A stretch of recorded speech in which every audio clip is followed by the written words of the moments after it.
నా పేరు doctor CL Venkatrao. నెలసరి పీరియడ్ సమయంలో రతిలో పాల్గొనచ్చా లేదా అని చాలామందికి అనుమానం. భార్యకి భర్తకి ఇద్దరికి అనుమానం. ఎవరిని అడగాలో తెలవదు. ఏ పుస్తకాల్లో కూడా దీంట్లో రాయరు. అమ్మ నాన్న అమ్మమ్మ జేజమ్మ వాళ్ళు చెప్పరు. స్నేహితులు సహచరులను అడుగుదామంటే వాళ్ళకి మాకు తెలవదు అంటారు. ఇది మదన పడుతూ ఉంటారు. పాల్గొనచ్చా లేదా, పాల్గొంటే ఏమన్నా అయిపోతుందా అని చెప్పి కొంతమంది భయపడతారు. కొంతమంది పీరియడ్ సమయంలో ఒక్కసారి కలిసి అమ్మో ఏమైపోతుందో అని ఆందోళన చెందుతూ ఉంటారు. ఈ పీరియడ్స్ నెలసరి సమయంలో కొంతమంది మహిళలకి కోరికలు పెరుగుతాయి. హార్మోన్ల ప్రభావం వల్ల ఆ సమయంలో కావాలి అని కోరుకుంటారు. తర్వాత పీరియడ్ సమయంలో కలిస్తే పిల్లలు పుడతారా అని ఇంకా కొంతమంది అనుమానం. పీరియడ్ సమయంలో రతిలో పాల్గొంటే ఎట్టి పరిస్థితుల్లో కూడా పిల్లలు పుట్టరుగాక. ఈ పీరియడ్ సమయంలో రతిలో పాల్గొంటే మగవాడి వీర్యము యోనిలోకి వెళ్ళి అక్కడుండే పీరియడ్స్ రక్తంతో కలిసి అక్కడేదో యాసిడ్లు తయారవుతాయంట. ఆ యాసిడ్ల వల్ల యోని కణజాలము పాడైపోతుందంట. భవిష్యత్తులో అసలుకే రతి క్రీడకు పాల్గొనలేకుండా పోతామని ఒక కట్టు కథ కొంతమంది ప్రచారం చేస్తుంటారు. అసలు వీర్యము రక్తము కలిస్తే యాసిడ్లు ఉత్పత్తి కావు. అది సహజ సిద్ధంగా మన శరీరంలోంచి ఉత్పత్తి అయ్యే ద్రవాలు. ఆ రెండు కలవటం వల్ల యోనికి ఎటువంటి నష్టము జరగదు. కనుక ఇటువంటి కట్టు కథలు ఎవరు నమ్మద్దు. భయాలు, అనుమానాలు, అపోహలు ఉండరాదు. ఇప్పుడు కొంతమంది ఉద్యోగస్తులు ఉంటారు. వాళ్ళు ఇద్దరు వేరువేరు ప్రాంతాలలో, వేరువేరు జిల్లాల్లో, వేరువేరు పట్టణాల్లో పనిచేస్తుంటారు. వారాంతపు సెలవులు శనివారం ఆదివారం వచ్చినప్పుడు ఆ 2 రోజులు భార్య పీరియడ్స్లో ఉన్నా పాల్గొంటే ఏమీ నష్టం లేదు. వైద్య శాస్త్రము ప్రకారము పీరియడ్స్ సమయంలో పాల్గొంటే ఎటువంటి నష్టం లేదు. అయితే కొంతమంది మహిళలకి ఈ రక్తస్రావము జరగటం వల్ల కొంత వీక్నెస్, బలహీనత, చేతగానితనంగా అనిపిస్తూ ఉంటుంది. కొంతమందికి చిరాకు పరాకు ఉంటుంది. వాళ్ళకి ఆ సమయంలో భార్యకి ఇష్టం లేనప్పుడు రతి క్రీడలో ఎవరు కూడా బలవంతము చేసి పీరియడ్స్ సమయంలో పాల్గొనరాదు.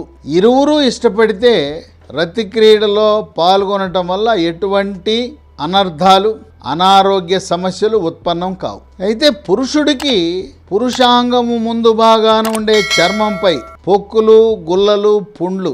కొంతమంది షుగర్ ఉండే వాళ్ళకి పురుషాంగం ముందు ఉన్న చర్మం చీలుతుంది. ఆ చీలినప్పుడు అక్కడ కొన్ని సూక్ష్మ క్రిములు ఉంటాయి.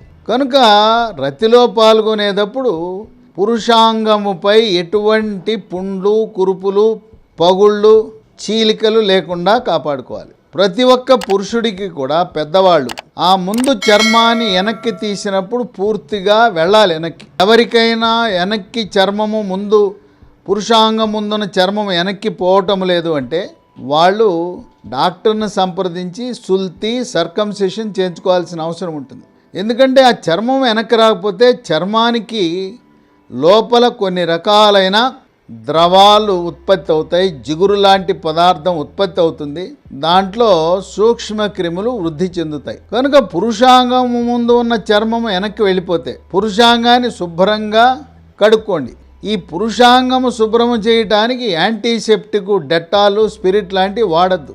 మామూలు సాదాగా మనం సబ్బు, ఒళ్ళు తోముకోవడానికి వాడే సబ్బుతో కడుక్కుని చేస్తే పురుషాంగము ద్వారా యోనిలోకి ఎటువంటి సూక్ష్మ క్రిములు వెళ్ళవు. ఇంకా కొంతమంది మన ద్వారా యోనిలోకి ఎటువంటి సూక్ష్మ క్రిములు వెళ్ళకూడదు అనుకుంటే ఒక కాండోమ్ ధరించి పీరియడ్ సమయంలో రతి క్రీడలో పాల్గొంటే యోనిలో సూక్ష్మక్రిములు వెళ్ళవు. ఒకవేళ యోనిలోకి సూక్ష్మక్రిములు వెళ్తే తెల్లబట్టు వచ్చే అవకాశం ఉంది. అంతకంటే ఏం కాదు. అలాగే స్త్రీ యొక్క యోనిలో ఏమైనా సూక్ష్మక్రిములు ఉంటే పురుషాంగము ద్వారా, మూత్రనాళము ద్వారా లోపలికి ప్రవేశించి మూత్రములో ఇన్ఫెక్షన్లు వచ్చే అవకాశం ఉంది. ఇంతకు మించి కొంపలు మునిగేది ఏమీ లేదు. వస్తే సూక్ష్మక్రిములు ప్రభావం చూపిస్తే పురుషుడికి మూత్రముల ఇన్ఫెక్షన్లు, స్త్రీకి తెల్లబట్ట, అంతకు మించి ఏమీ ఉండదు.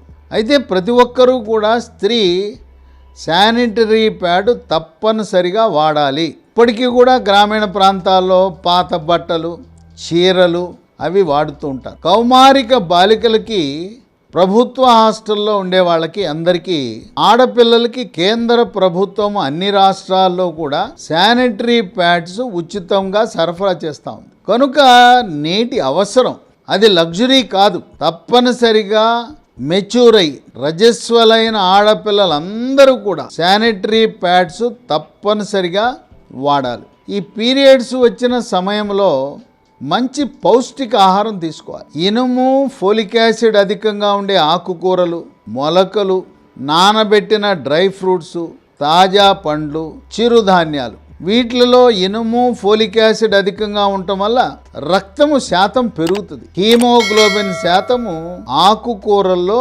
అధికంగా ఉండే అవకాశం ఉంది. మొలకలు కూడా చాలా ఆరోగ్యానికి మంచిది. బహిష్టు ఉన్నప్పుడు లేదు పీరియడ్స్ నెలసరి సమయంలో ఎటువంటి అపోహలకు గురి కాకుండా ఇరువురికి కోరిక కలిగితే రతి క్రీడలో నిర్భయంగా నిస్సంకోచంగా పాల్గొనండి. ఇంకా మీకేమైనా అనుమానాలుంటే ఈ విషయంలో, ఎందుకంటే ఇటువంటి సున్నితమైన విషయాలు ఎవరితో అయినా మాట్లాడాలంటే ఆఫీసులో స్నేహితులను అడగాలన్నా, బంధువులను అడగాలన్నా, మన ఇంట్లో పెద్దవాళ్ళని అడగాలన్నాగా సిగ్గుపడిపోతారు. ఎందుకంటే ఏమన్నా ఒక మాట అంట, ఎరా ఒక 5 రోజులు కూడా ఆగలేవంటరా, నెలలో ఒక 5 రోజులు కూడా పెళ్ళానికి దూరంగా ఉండలేవురా అంటారేమో అని వాళ్ళు సంకోచిస్తుంటారు. నా ఫోన్ నంబర్ ఇస్తున్నాను. ఈ ఫోన్ నెంబర్కి వాట్సాప్ ద్వారా మీ యొక్క అనుమానం తెలియపరచండి. మీకు స్పష్టత ఇస్తాను.